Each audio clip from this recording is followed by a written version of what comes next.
άπαντα, και τους εξ αυτών μεταλαμβάνοντας εις τους δούλους του αγίεσου, ότι εσύ ευλογών και γιάζοντα σήματα Χριστέ ο Θεός ημών, και εσύ την δόξα αναπέμπουμε, στο ανάρτου σου Πατρί και το Παναγίο και αγαθό και σωτιός σου πνεύματι, μη και αεί και εις τους αιώνας των αιώνων. Αμήν. Lucy,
και προσφερόμενος και προσδεκόμενος και διαδηλόμενος Χριστέ ο Θεός ημών. Και εσύ τη δόξα αναπέμπομαι στην του ανάρχου σου Πατρί και του Παναγίου και αγαθό και ζωοποιός σου πνεύματι, νικαιαή και σώνα των αιώνων αμήν. Τα χειροκίνη σου σκονίζω της οποιοθιάτης, άγιον και τους άλλους πάσιν για την κοινό που θα μεθαμέλει. Ως τον βασιλέα των όλων υποδεξόμενων της εγγλικής αοράδου, φορούμενο τάξης, αλληλούια, αλληλούια.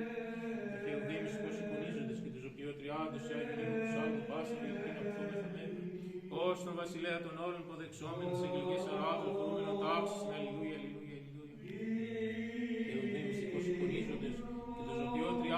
Άγιον ύμνο προσάλτης, πάσιν και την κοινό που θα ως τον βασιλέα των όλων υποδεξόμενων της εγγλικής αοράδου, φορούμενο τάξης, αλληλούια, αλληλούια,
εγκατέλειψε τον δουλευτικό της χαρακτήρα και στήριξε τη συνέχεια της στη χριστιανική πίστη.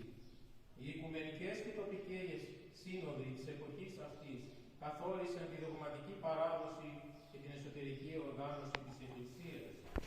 Ο Αθανάσιος γεννήθηκε το 295 μετά Χριστό στην Αλεξάνδρεια από Έλληνες χριστιανούς γονείς. Από μικρός έδειξε ευφυΐα και αγάπη για την γνώση και την Εκκλησία. Σε θεολογία και φιλοσοφία στις σπουδαίες σχολές της Αλεξάνδρειας, μελετώντας τόσο την Αγία Γραφή όσο και τα έργα των αρχαίων Ελλήνων φιλοσόφων, ιδίως του Ομήρου, του Πλάτωνα και του Αριστοτέλη. Έτσι συνδύασε τη χριστιανική πίστη με την ελληνική παιδεία. Η πνευματική του ωριμότητα φάνηκε από νωρίς, μάλιστα σύμφωνα με την παράδοση, βάφτισε παιδιά ειδωλολατρών, πέδευε, και ο Πατριάρχης Αλέξανδρος ο Πρώτος αναγνώρισε τις βαπτίσεις του και τον ανέλαβε υπό την προστασία του. Ο Αθανάσιος έγινε γραμματέας του Πατριαρχείου, αναγνώστης και διάκονος, ενώ συνέθηκε στενά με τον Μέγα Αντώνιο, τον οποίο αργότερα βιογράφησε. Το 318 μετά Χριστό εμφανίστηκε η αίρεση του Αρείου, που αρνιόταν τη θεότητα του Χριστού. Ο Αθανάσιος, τότε νεαρός διάκονος, βοήθησε τον Πατριάρχη Αλέξανδρο στην αντιμετώπιση της αίρεσης και έλαβε μέρος στην πρώτη Οικουμενική Σύνοδο στην Νίκαια το 325 μετά Χριστό και ανέδειξε τον θεολογικό όρο ομοούσιος στο Πατρί, θεμελιώνοντας τη διδασκαλία της Εκκλησίας για την Αγία Τριάδα. Τα πρώτα 7 άρθρα του πιστεύω βασίστηκαν σε μεγάλο βαθμό στη σκέψη του. Μετά την κίνηση του Αλεξάνδρου, 228 μετά Χριστό, Ο Αθανάσιος εξελέγει πατριάρχης Αλεξανδρίας. Ο Σπιμενάκης εργάστηκε με ζήλο για την οργάνωση της Εκκλησίας και τη διάδοση του χριστιανισμού ως στην Αιθιοπία. Η δράση του όμως προκάλεσε λησαλαίο μίσος στους Αριανούς. Συκοφαντήθηκε επανειλημμένα, κατηγορήθηκε άδικα σε συνόδους και εξορίστηκε 5 φορές. Συνολικά 16 χρόνια έμεινε μακριά από τον χρόνο. Παρά τη δυσφήμιση για τους διωγμούς, έμεινε απλόνητος υπέρ της πίστεως. Η πρώτη εξορία του έγινε το 335 μετά Χριστό στις Φριήρες της Γαλλίας. Εκεί τιμήθηκε από τον επίσκοπο Μαξιμίνο.